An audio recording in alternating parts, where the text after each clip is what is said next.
बिस्मिल्लाहिर्रहमानिर्रहीम सल्लल्लाहु अला हबीबिही मुहम्मदिन व आलिहि व सहबिही वसल्लम। अस्सलामु अलैकुम। हज़रत मोहम्मद सल्लल्लाहु अलैहि वसल्लम के रोज़े के बाहर, उनकी कब्र मुनव्वर के बाहर एक दरबान है, एक मैसेंजर है जो आका को पैगाम पहुंचाने वाला है। हम जो भी दुरूद पाक पढ़ते हैं उसके समात का आलम ये है कि हम यहाँ बैठकर हम दुरूद पाक पढ़ें और वहाँ हमारा दुरूद पाक सुन लेता है। हज़रत मोहम्मद सल्लल्लाहु अलैहि वसल्लम की बरगाह तक हमारा दुरूद पाक पहुँच जाता है। पूरी दुनिया में जो दुरूद पढ़ेगा वो फरिश्ता सुन लेता है। सिर्फ सुनता नहीं बल्कि पढ़ने वाले की हिस्ट्री भी निकाल ली जाती है, ये किसका बेटा है, इसका बाप कौन है, इसका दादा कौन है। जरा देखो तो सही दरबान की समात का आलम क्या है, और फिर हमारे हज़रत मोहम्मद सल्लल्लाहु अलैहि वसल्लम की समात का क्या आलम होगा, मेरे आका के इल्म का आलम क्या होगा।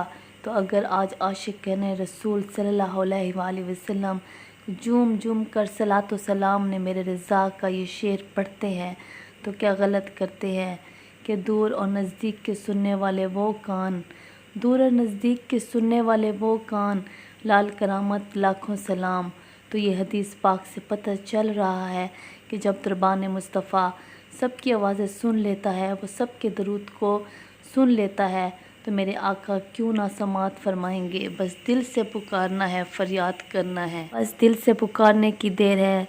सारे उलझे हुए काम सुलझ जाएंगे, सब मामले ठीक हो जाएंगे, ज़िंदगियाँ आसान हो जाएंगी, सारी परेशानियाँ ख़त्म हो जाएंगे। हज़रत मोहम्मद सल्लल्लाहु अलैहि वसल्लम का कुर्ब हासिल होगा, जन्नत में खूबसूरत ठिकाना मिलेगा, ये दुनिया भी आपकी खूबसूरत बना दी जाएगी, आपकी कब्र को भी रोशन कर लिया जाएगा, और आखिरत में भी हज़रत मोहम्मद सल्लल्लाहु अलैहि वसल्लम का साथ नसीब होगा। के लिए सबसे खूबसूरत बात इससे क्या हो सकती है कि हम यहाँ बैठकर दुरूद पाक पढ़ते हैं और हमारा दुरूद पाक हज़रत मोहम्मद सल्लल्लाहु अलैहि वसल्लम की बरगाह में हमारे नाम के साथ जा पहुँचता है। सिर्फ तेरा ही नाम हज़रत मोहम्मद सल्लल्लाहु अलैहि वसल्लम की बरगाह में नहीं पहुँचता, बल्कि तेरे वालिद का नाम और तेरे दादा का नाम हज़रत मोहम्मद सल्लल्लाहु अलैहि वसल्लम से लाकर आप तक जो दुरूद पाक पढ़ रहे हो, नस्ल दर नस्ल उस बंदे का नाम लिया जाता है। तो इससे बड़ी बात क्या होगी जो रेगुलर आपका नाम हज़रत मोहम्मद सल्लल्लाहु अलैहि वसल्लम की बरगाह में पहुँचता है, आपके सारे दुखों का मुदावा होता है, हज़रत मोहम्मद सल्लल्लाहु अलैहि वसल्लम की नज़र करम होती है। इससे बड़े दुरूद पाक का कोई फ़ायदा हो ही नहीं सकता। हमें ज़िंदगी में खुशियाँ चाहिए, हमें ज़िंदगी में रोज़गार में तरक्की चाहिए, हमें ईमान की ज़िंदगी चाहिए, हमारे साथ हमारे रब का साथ हो, हमारे साथ हमारे मोहम्मद सल्लल्लाहु अलैहि वसल्लम की नज़र करम हो। तो हमें दुनिया में क्या चाहिए, कब्र हमारी रोशन हो, कब्र हमारी खुली और ख़ूबसूरत हो, और वो जहान जो हमारा ठिकाना जन्नत हो। तो हमें इससे ज़्यादा हमें अपनी ज़िंदगी में क्या चाहिए, इससे ज़्यादा और हम मुसलमान के लिए कुछ हो ही नहीं सकता।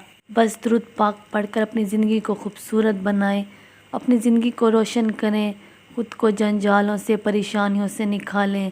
दुरूद पाक आपके दुखों की दवा है, बड़ी खूबसूरत दवा है जो आपके दुखों को हमेशा के लिए मिटा देते हैं। अल्लाह पाक हमें दुरूद पाक की सच्ची मोहब्बत अता फ़रमाए और हम कसरत के साथ दुरूद पाक का ज़िक्र किया करें इंशाअल्लाह। सल्लल्लाहु अला हबीबिही मुहम्मदिन व आलिहि व सहबिही वसल्लम। अस्सलामु अलैकुम।